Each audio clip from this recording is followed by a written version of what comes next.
En 1853, después de décadas de enfrentamientos y debates, se promulgó la Constitución Nacional. A partir de ese momento, el país se rige en torno a una ley común.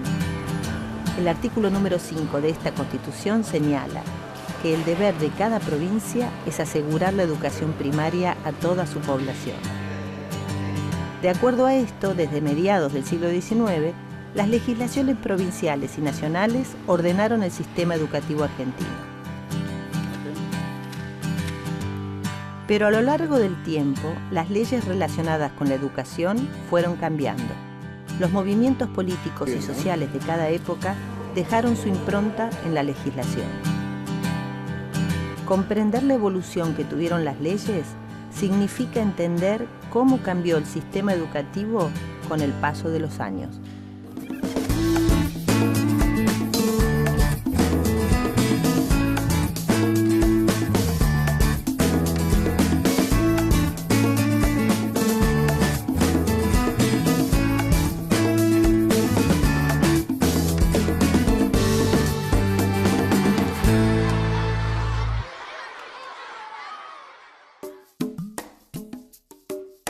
Francisca Pérez se recibió de abogada en 1987. Además de su actividad privada, es docente de la Universidad Nacional de Córdoba. Por pertenecer a los sectores integrados, toda su familia llegó a completar la escuela media, pero ella fue la primera que dio el salto a la universidad. Su bisabuelo egresó en 1890 de una escuela rural de Entre Ríos, que había sido fundada muchos años antes por los caudillos federales del lugar. Desde 1870 hasta la actualidad, la familia ha pasado por todos los cambios que se fueron dando en el sistema educativo. ¿Cuáles fueron las leyes que se promulgaron a lo largo de todos estos años?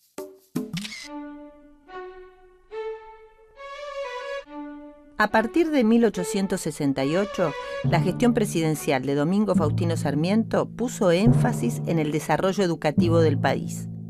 Para cumplir este objetivo, se requerían leyes que garantizaran el funcionamiento de las escuelas. Es por ello que en 1871, Sarmiento promulgó la Ley número 463 de subvenciones, que permitía al Estado Nacional girar fondos a las escuelas provinciales con urgencias económicas.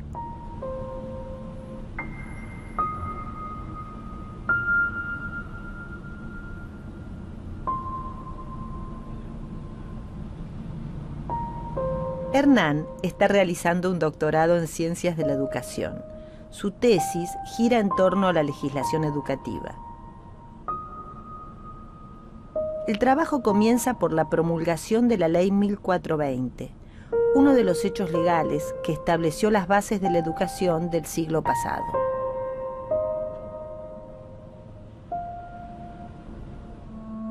Durante el gobierno de Julio Argentino Roca, se dio un fuerte impulso a la educación.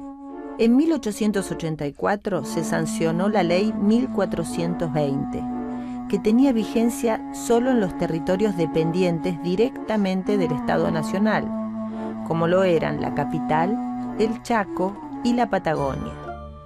Esta nueva legislación establecía la enseñanza primaria, obligatoria, gratuita y gradual, para todos los habitantes de dichos territorios.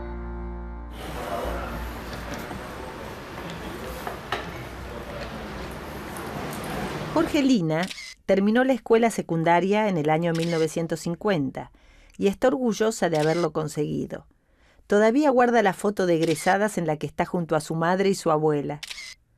Todas estudiaron en La Banda, Santiago del Estero, en una escuela fundada por el Estado Nacional. Esta institución formaba parte de las miles de escuelas que creó el Estado luego de 1905, cuando se promulgó la Ley Laínez. El senador bonaerense Manuel Laínez impulsó un proyecto de ley que autorizaba al Estado Nacional, a través del Consejo Nacional de Educación, a abrir escuelas en las provincias más necesitadas. Desde el Congreso Nacional se brindaban las herramientas legales para universalizar el derecho a la educación. La consolidación del Estado Nacional como el principal agente educador generó fuertes desequilibrios regionales. Se fundaron escuelas nacionales donde ya existían instituciones provinciales, lo que generó la existencia simultánea de un doble sistema escolar en cada provincia. Las provincias más ricas, como Buenos Aires, tenían una menor cantidad de escuelas laines, llamadas muchas veces escuelas fiscales, por estar sostenidas por el Fisco Nacional. Las provincias con menos recursos dependían de la nación para educar a sus ciudadanos. La ley fue derogada en 1970 por la dictadura de Onganía y en 1978, bajo el gobierno de facto de Jorge Rafael Videla, las escuelas fueron transferidas definitivamente a las provincias donde se encontraban.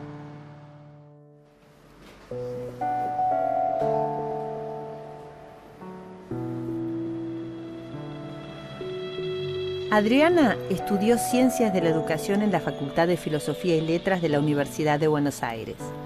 Años más tarde se doctoró en la Universidad Nacional Autónoma de México. Durante la dictadura militar del 76 al 83, ¿sí? Se siguieron transfiriendo escuelas de una manera desordenada, más de 6.000 escuelas de una manera desordenada se fueron transfiriendo y el Estado se ausentaba desde el punto de vista educativo en alguna medida, pero en realidad debe destacarse que durante la dictadura militar, el gobierno de la dictadura toma un papel fuerte respecto a la educación, imponiendo contenidos profundamente conservadores, imponiendo una disciplina tremenda y llevando a la represión adentro de las escuelas, que es el hecho más significativo de la dictadura.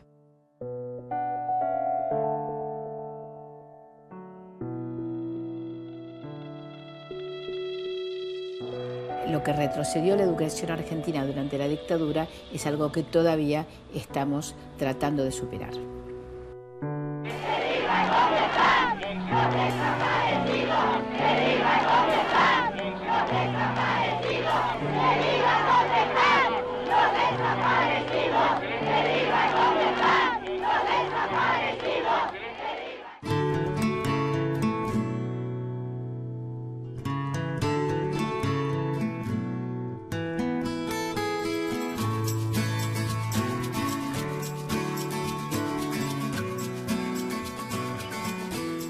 Chicos, ¿alguno me quiere contar si les gusta actuar en algún acto que haya en la escuela?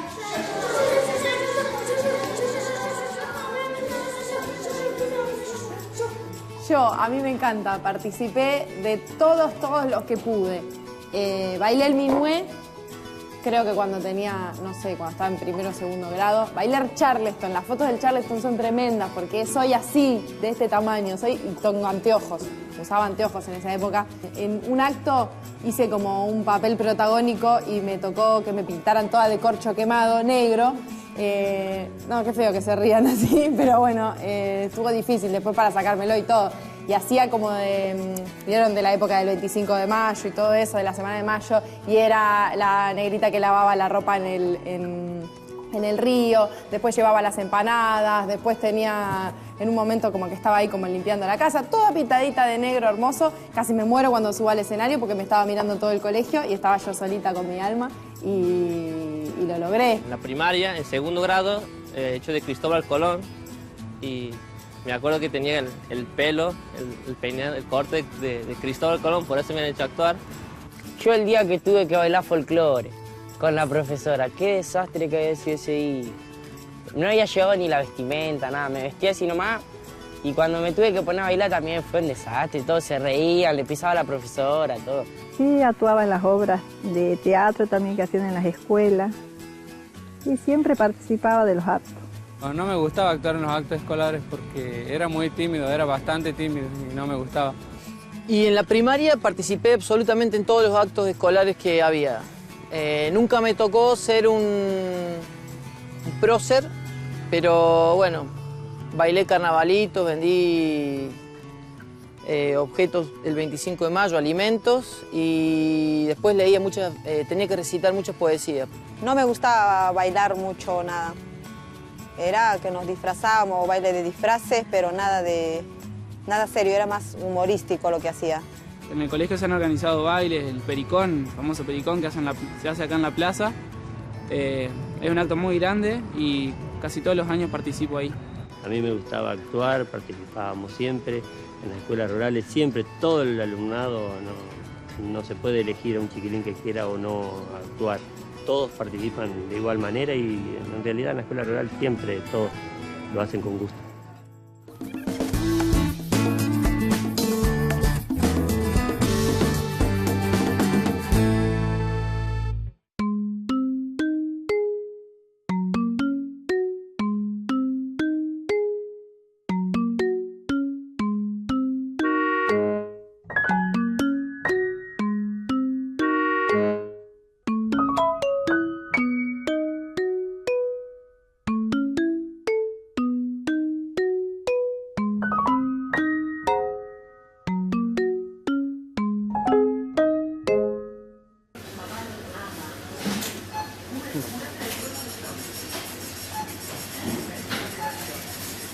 Julián tiene 22 años.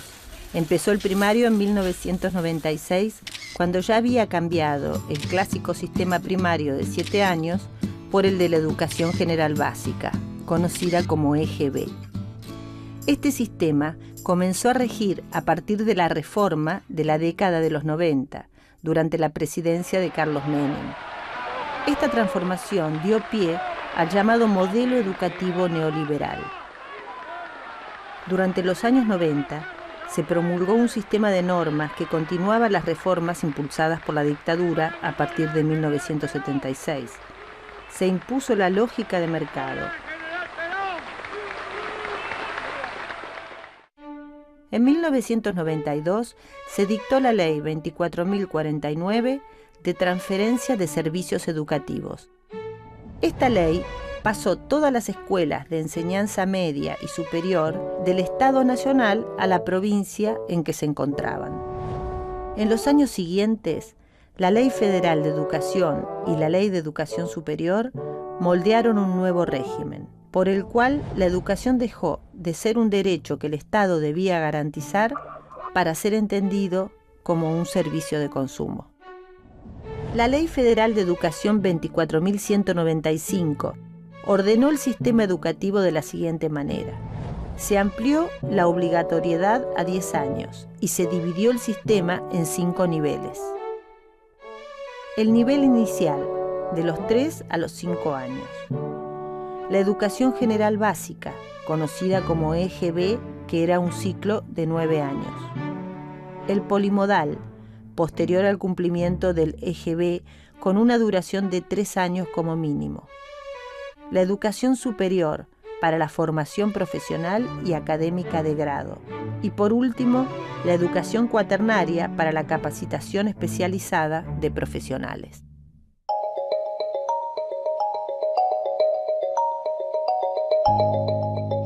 El modelo neoliberal desmembró la estructura de la educación nacional.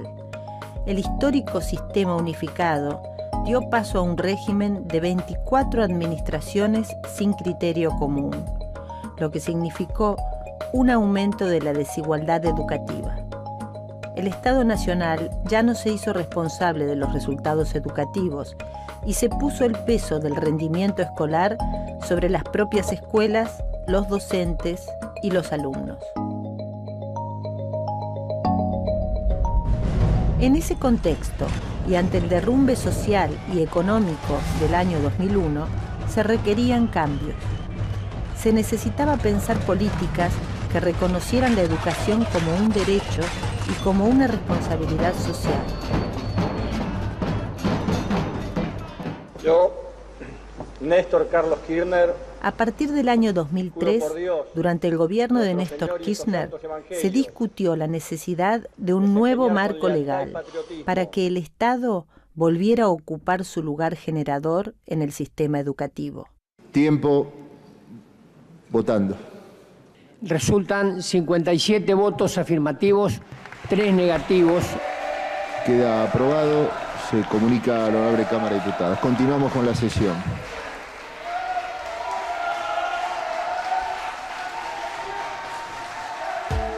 La Ley 26.206 de Educación Nacional sancionada en el año 2006, reemplaza a la normativa de 1993. La iniciativa plantea la educación como un bien público y la considera una política de Estado. Se establece así un nuevo conjunto de normas dictadas por el Congreso de la Nación. Entre ellas se destacan la Ley de Financiamiento Educativo, el Fondo Nacional de Incentivo Docente, la Ley de Educación Sexual Integral y la Ley de Protección Integral de los Derechos de las Niñas, Niños y Adolescentes. Con el nuevo sistema implementado a partir de la Ley de Educación Nacional que se dicta durante el gobierno de Néstor Kirchner, se reorganiza el sistema educativo nacional sin romper las bases federales. De todas maneras, siguen existiendo tanto sistemas escolares como provincias, pero el Consejo Federal de Educación funciona fuertemente como un órgano de coordinación del sistema, y además existen políticas de orden nacional que son acordadas en el Consejo Federal de Educación, y se revierte la tendencia a desintegrar el sistema de educación pública. Y entre las muchas cosas que podemos mencionar es la implementación de las tecnologías de información y la comunicación, sí, con la creación del canal Encuentro. La primera patente de una pluma estilográfica data de 1809. Sin embargo, recién a comienzos del siglo XX se la empezó a usar en las escuelas. Los rasgos perfilados de la escritura estilográfica hicieron que la pluma permaneciera a lo largo del tiempo. En 1943 hizo su aparición el bolígrafo, que si bien se impuso en la mayoría de los ámbitos, tardó décadas en difundirse en las escuelas.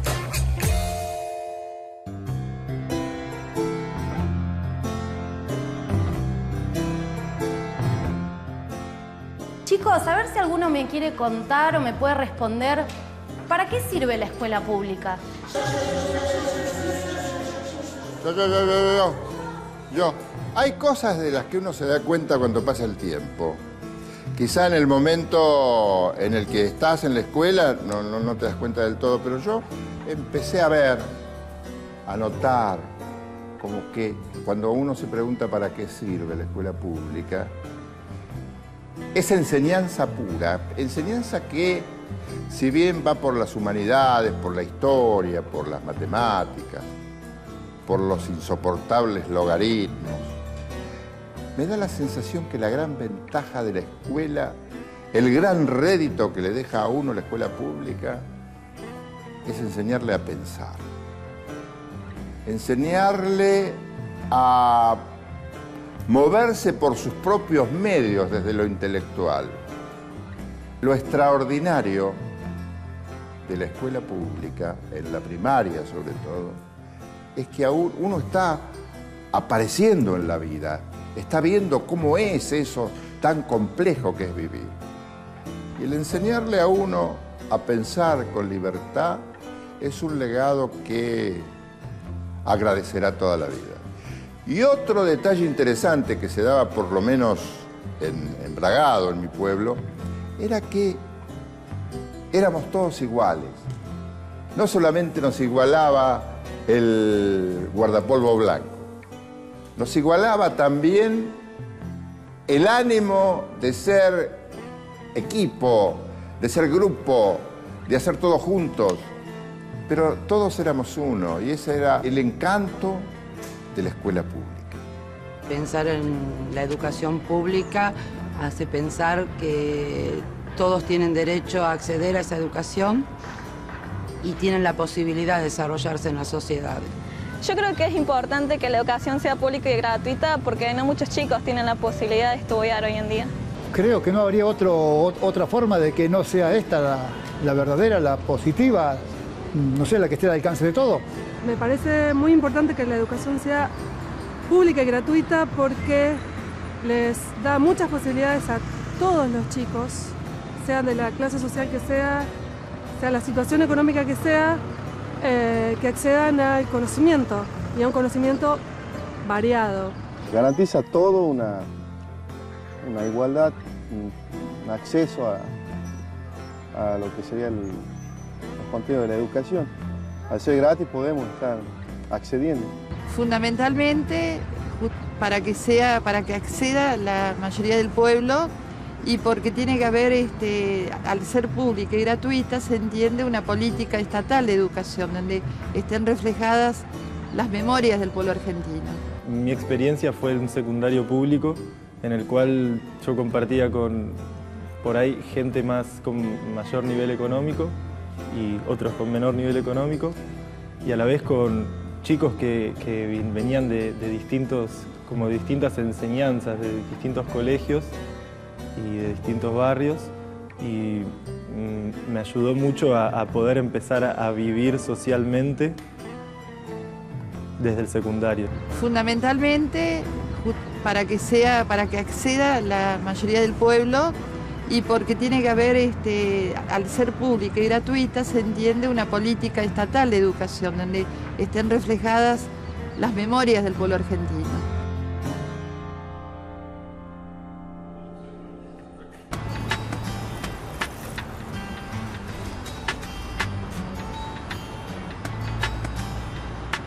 Desde la sanción de la Constitución en 1853, la educación argentina estuvo regida por distintos soportes legales. Cada modelo de país tuvo un esquema de leyes acorde a su horizonte ideológico. Ninguna norma por sí misma trae las soluciones definitivas a las problemáticas de los estudiantes.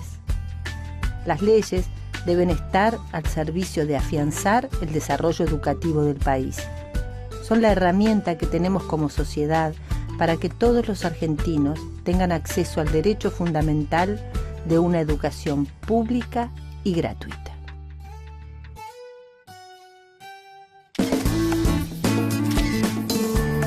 La educación es muy importante que sea pública y gratuita para todas las clases sociales solamente, porque le da la posibilidad a los chicos de los medios rurales especialmente de tener y pensar en un futuro mejor para ellos.